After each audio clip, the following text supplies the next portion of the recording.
In 1967, the Sugar Research Foundation paid 3 Harvard researchers $6,500 to write a literature review minimizing sugar's role in cardiovascular disease. That heavily compromised research was published in the New England Journal of Medicine. The paper successfully shifted the blame for heart disease entirely onto dietary fat.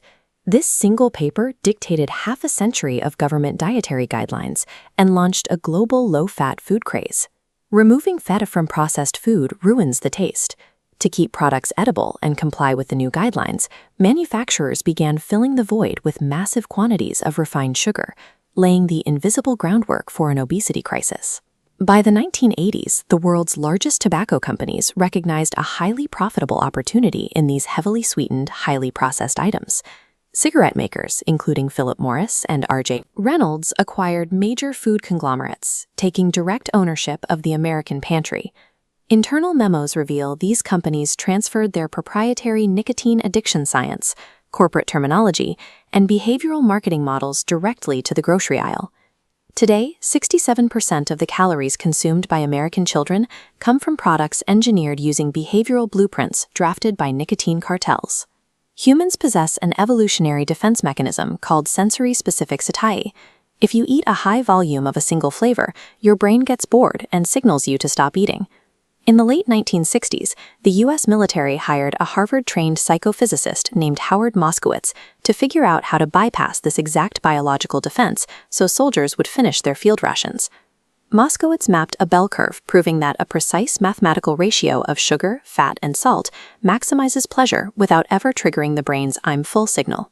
He named the exact peak of this curve the Bliss point. To apply this commercially, Moskowitz tested 61 distinct formula variations across thousands of tastings, pinpointing the absolute maximum Bliss point for a single soft drink. This formula was weaponized for massively popular brands, transforming beverage and snack formulation into an exact mathematical science. Consumers keep eating because the product was optimized in a laboratory to disable their satiety signals. The NOVA classification system defines this category of food as ultra-processed food, or UPF. Functionally, UPF is an engineered synthetic delivery system for the Bliss point. These items are industrial formulations built entirely from cheap, extracted substances rather than whole agricultural ingredients. To make the delivery system work, manufacturers rely on specific synthetic components: modified starches, interesterified fats, emulsifiers, texturizers, and artificial flavor enhancers. These ingredients are engineered to bypass standard digestion. They hit the brain's reward centers in milliseconds, mimicking the rapid delivery of narcotics.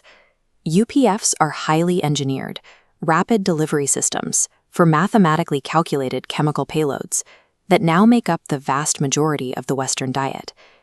A 2024 Umbrella review tracked nearly 10 million people and definitively linked ultra-processed foods to 32 distinct health conditions. The World Health Organization officially classified ultra-processed meats as a Group 1 carcinogen. Tobacco and asbestos share that exact same Group 1 carcinogen status.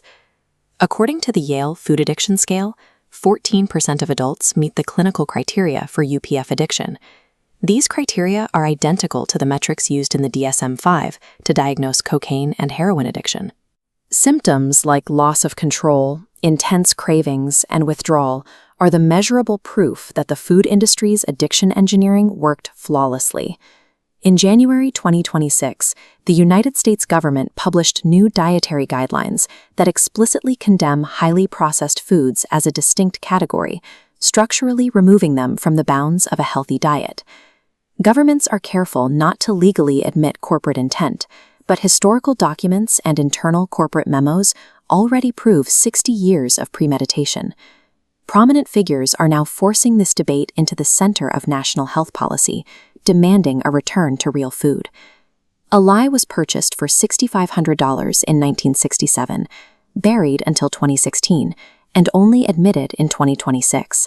What else is still waiting to be uncovered? The global health system is not broken.